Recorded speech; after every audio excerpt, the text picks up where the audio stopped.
बैठकीला जे आहे ते आपण उपस्थिती दर्शवलेली आहे. नेमके काय राजकीय समीकरण बदलत आहेत? आता निवडणूक लागलेली आहे आणि तुम्हाला पाठीमागे मी सांगितलं की निवडणूक म्हटलं की वेगवेगळी समीकरणं होतात, वेगवेगळ्या पद्धतीनं ही निवडणूक ही या जिल्ह्याच्या म्हणजे सर्वांचं सहकार्य असणाऱ्या अशा उमेदवारांच्या राजभवन या ठिकाणी उमेदवारी दिलेली आहे.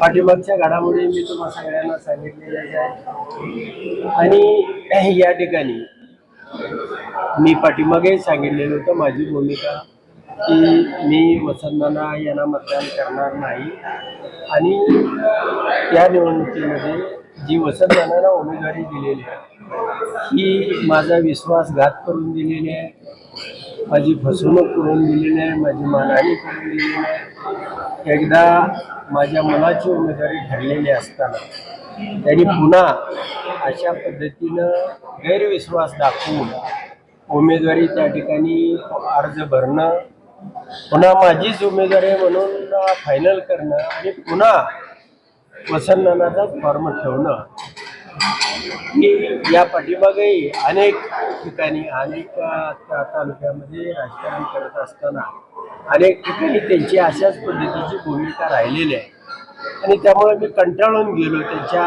अशा भूमिका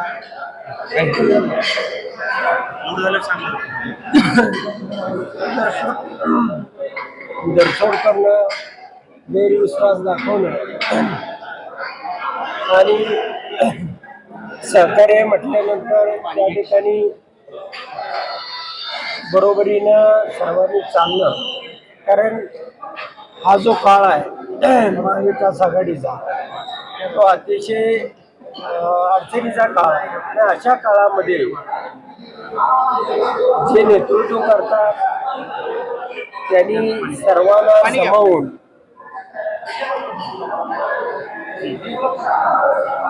आणि सर्वांना बरोबर घेऊन काम करायला पाहिजे. ती उंची असायला पाहिजे की या जिल्ह्यामध्ये मला दिसत नाही.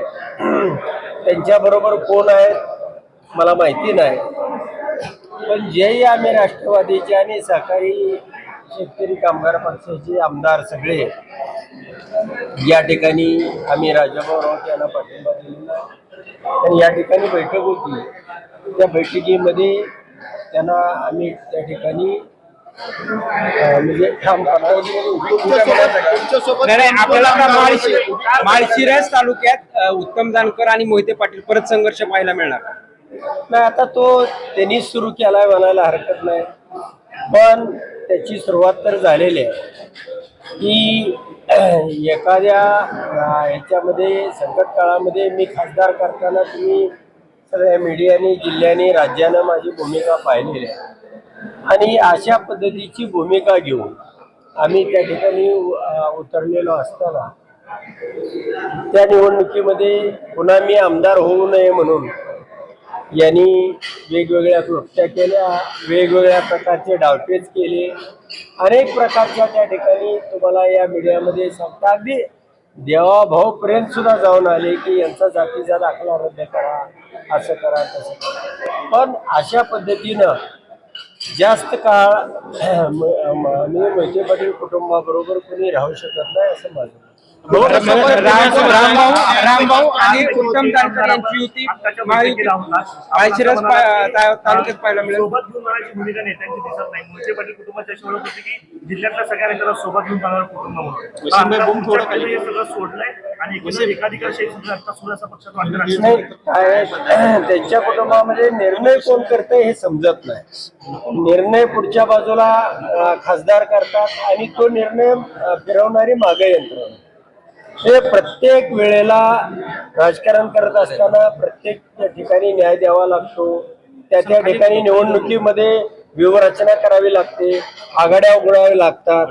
लढाईमध्ये कुणी कुठं लढायचं, कुणी कशा पद्धतीनं त्याची चढाई करायची, हे सगळं त्या ठिकाणी आपण ठरवलं तर त्या ठिकाणी बॅकबोन पाठीमागं पुन्हा वेगळ्याच घडामोडी होतात आणि प्रत्येक वेळेला ठरवलेला प्लॅन ठरवलेली त्या ठिकाणची व्यूहरचना ती उद्ध्वस्त केली जाते. त्यामुळं कुटुंबामध्ये जे निर्णय त्यांच्या एकत्रितपणाचा आहे त्याचा अभाव झालेला आहे. कुटुंबामध्ये अनेक केंद्रे आहेत निर्णय करण्याची, त्यामुळं निर्णय होत नाही आणि केलेला निर्णय हा पुन्हा बदलला जातो. अशा पद्धतीची सारखी वारंवार जानकर साहेब तुमच्यासोबत एक कुठले आमदार जे आहेत ते बैठकीला उपस्थित होते काय सांगतात? नाही, जिल्ह्यातले सगळेच राष्ट्रवादीचे आमदार होते, बाबासाहेब देशमुख होते, आम्ही सगळेच होतो. आणि खरे साहेब नव्हते तुमच्यावर, येणार आहेत का खरे साहेब? खरे साहेब आता बघूया पुढं काय त्यांची चर्चा झाली ही असेल. आपण बहिष्काराची भूमिका घेतली होती पण आता